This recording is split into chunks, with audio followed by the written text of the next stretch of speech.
We are on day 3 of the 5-day storytelling challenge for July. It's hump day. Yay, raise the roof. Happy Wednesday, y'all. So, we're gonna get started in 8 minutes, and we always start at the top of the hour because, it's just a 15-minute get in, get out, get your stories down. So yesterday, I gave you a sort of a life assignment, and whether you were here yesterday or not, I'll give it to you again because I think it's something that's really valuable. So what it is to start paying attention to little things around you that could be sparks for stories that you could have for, for regular life. If you're using these in your emails or in your posts here on Substack or any place like that. So why does it say camera off? Oh, um, hey, okay. So I invited Alan specifically because Alan said that he did not get. No, I'm not removing you. I that he did not get a message that this was going on today. So hi, Alan. And so I actually invited you to be part of this group. You don't have to put your camera on or anything, but I've never done that before. And so what happens is like it splits the screen, so you're on there too. If you click this off, um, I think I will lose you. So I'm not going to click. You're good. Yay, you got it. Right. Okay. Well, you should have got it multiple places because I DM'd you and everything. I love when Alan's here because he has no pressure, but he has a really cool, fun writing style. So at any rate, let me get back to the assignment that I had for you for yesterday. It's more of a life assignment than just like for this call. But start paying attention to stuff that's around you that can be sparks for stories because you'll find in the most mundane object potential for different stories. So there's a Wayne Dyer quote that goes, I'm probably going to mangle it, but when you change the way you look at things, the way things look change. And so when you look at something, like I'll give you an example of what I noticed yesterday was I have a pair of blingy sandals that I bought specifically to go on a trip to Florida to see my high school girlfriends last month and never wear them anywhere else. They're a hazard to wear on the ranch. There's rocks and there's stickers and dirt and stuff like that. So I hardly ever wear them. They're really super cute, but they're sitting there right next to my boots. And so it reminded me of that. It's of the trip. It reminded me of being in Florida, of being at the ocean, of hanging out, having really great food with my friends and catching up. And so that, like all kinds of stories started bubbling up just from looking at those sandals. So even though they're just a pair of sandals to the average person, they have a history. And it doesn't even have to be something that connected. It could be something completely random. Like this morning, I was walking my horse around, like we were working, and we in the road there was a half-eaten tomato. Now I had given that tomato to my chickens, who are the pickiest bitches on the planet, and I mean, I gave them steamed broccoli once, like, "Oh, no, what's that? I can't eat that." I never know what they like. They love grapes, so I thought, "Why do they like tomatoes?" Apparently, they didn't because they didn't eat this tomato, and it was outside of the chicken coop. So I started imagining, like, how did this get outside of the chicken coop? The chickens don't come out of here. Obviously, some other critter, like, drug it out. What kind of critter could it have been, and why did it not like the tomato? What's wrong with my tomatoes? So it kinda sparks all kinds of different angles when you look at just inanimate objects or, scenes that are around you that can spark some kind of a story in you. So I just wanted to say that, and I wanted to encourage you to raise your awareness and start looking for little things like that along the way. And Alan, I wanna make sure that you mute your audio. Oh, Donovan's here, Nina's here. Yay! Exciting times. I'm so happy. So this is we only have 3 more days this month to do these stories, and some people will just hang out and be a voyeur. Some people will write, and either way you wanna do it is totally fine with me. It's just a stress-free place where you can practice your writing skills and just kind of It's like a gem for storytelling, quite frankly. So I'm glad you're here. Here's how it works if you've not been here before, or if someone's watching this later, because you don't have to do this live. You can actually do it on your own time as well.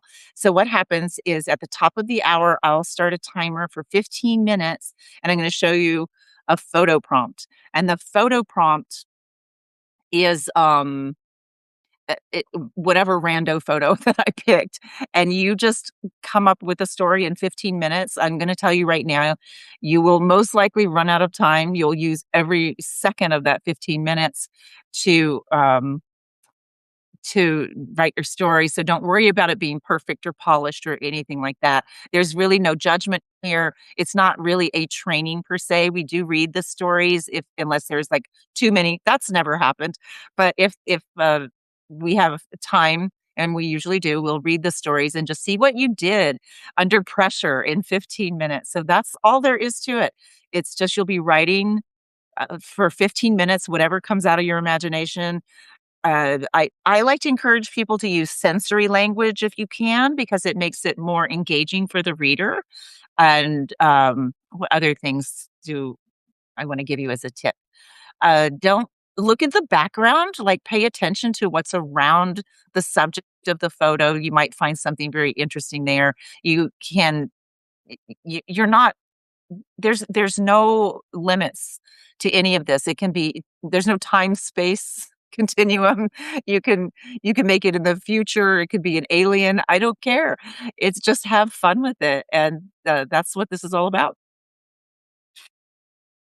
And Alan says it's good practice, helpful and fun. Thank you. I'm glad you like that. I agree. And people who come to this on a regular basis, like Alan, get kind of addicted to it, even if they can't come to all the sessions. It's a fun way to blow off a little steam during a regular week, and also get your creative juices flowing. We're going to kick off here in 2 minutes. I always try to start exactly on time. And actually, let me show you where you're going to pop your story in. Let me give you the link to that. I think this is it. Boom. So this is where you'll put your story. In the chat, I just posted the link. When you're done with your story, you're just going to put it in there. And trust me, it's probably not going to be, Hemingway worthy of publishing. Maybe it will be. Some of these stories are pretty darn good. But it's don't judge yourself, just to have fun with it. That's what it's supposed to be, is fun and good practice. So let me show you very quickly what the chat looks like. And it has the actual, prompt for today in the chat. Then that's for people who might wanna come in later and, play along, but make it live, or, you can always this whole entire chat is just a continuous thread of different photo prompts. If you wanna scroll through and find other ones, you can post at any time. I read them all, and so I love it. So this is today. This is where you're gonna post. And let me see if I can scooch this down a little bit. It'll be come on, guy. What's up with the toolbar thing? I don't wanna start a new thread. Here we go. So right here, you're just gonna post, like, under leave a reply and put paste your story there. So, if you don't already have a Google Doc or a Word doc or something open that you can type on and post here, I would recommend you get that going, because, you're that's where you're gonna be writing. And, people have in the past written it out by hand, right, Alan? And and then you have to go back and type it out later. If that's more comfortable for you too, that's totally fine. But I see that it is straight up time to get started.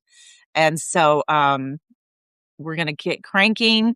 I love, Alan, that you got the Hemingway app. If you anybody who isn't using that, it's such a great free tool, and it was, like, even before AI. I don't even know if they use AI in it now, but it just evaluates the reading level of your text, and you definitely wanna go for a lower reading level. I know that sounds counterintuitive, but you want people to understand and absorb your message right away and not be stumbling over, your impressive vocabulary, even if you have one, and even if they have one. It's always easier to read short, snappy words. So with that, I'm already a minute behind, so let's get cranking here. I'm going to share my screen and start the timer. Here we go. Dum, da, da, dum. And I'll be here as well this whole time. I'll check on the chat, but basically, I will be writing alongside with you. I do this even though I can see the prompts ahead of time. I never think of my story ahead of time. I should, but I don't. At any rate, here we are. There is your prompt. The chat that you post in is in the Substack chat, the link to that. And so I'm going to start us off. I'm going to be quiet and let you write. Here we go.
Whoa. Okay. Time is up, my friends. Boy, I literally just went to the very last minute of this whole thing. All right, so I'm going to check the chat in just one second, but let me paste my story in here. Hello, Elsa. Excuse me. This is not your place, my man, my girl. All right, let's copy paste. There we go. Okay, there's my story. My story took a very strange turn. But it was fun, as I was really definitely very much outside of my I was in my creative zone. So and it took its own path, it had its own life. So let me check the chat real quick. Nothing going on there. Let me post the link once more to make sure you guys have it. This is where we post our stories, and then I'll read you mine because it looks like I'm the first one. Maybe y'all took a little bit of extra time as well. So this is where you're going to paste your story. It's that link in the chat. And here is mine. Okay, here we go. How come? Oh no, it didn't do the whole thing. All right, hold on. Don't read mine yet. It's not. Oh wait, yes, it is done. It just slid down here. Here we go. All right, so I'm gonna read mine. Oh, the URL is in the chat, Donovan. That's or well, here you're gonna paste your story right here where you wrote URL. That's where you're gonna paste the story. If it's a URL, if you put it somewhere else, you can do that too. But what I've been doing is just copying and pasting the text right here directly into the story or into the chat. So whatever works for you is fine. Here is mine. Ellie jolted awake and pulled her covers to her neck. What was that? Did you hear that scratching? She asked her sleeping husband, Dave. Huh? It's the middle of the night, he grumbled. I know. Listen. Scratch, scratch, thunk. There it is again. And we're not watching any more horror movies before we go to bed anymore. You have an overactive imagination. No, I don't think it's a ghost. I think maybe someone's trying to break in. It's coming from the attic. Dave huffed as he threw the covers off and grabbed his nightstand gun. This is a huge waste of time, Ellie. Thunk, thunk, thunk. He grabbed his black velour robe and threw it on. Even though it was summertime, it was unusually chilly in the bedroom. He could even see his breath. Thunk, scratch, thunk, thunk, thunk, thunk. Dave felt his heart race a little as he was suddenly fully awake. He creeped down the hallway, gripping his gun shakily. Who's there? He demanded. Silence. He pulled the cord to drop down the wooden steps to the attic. As he climbed higher, the air got even colder.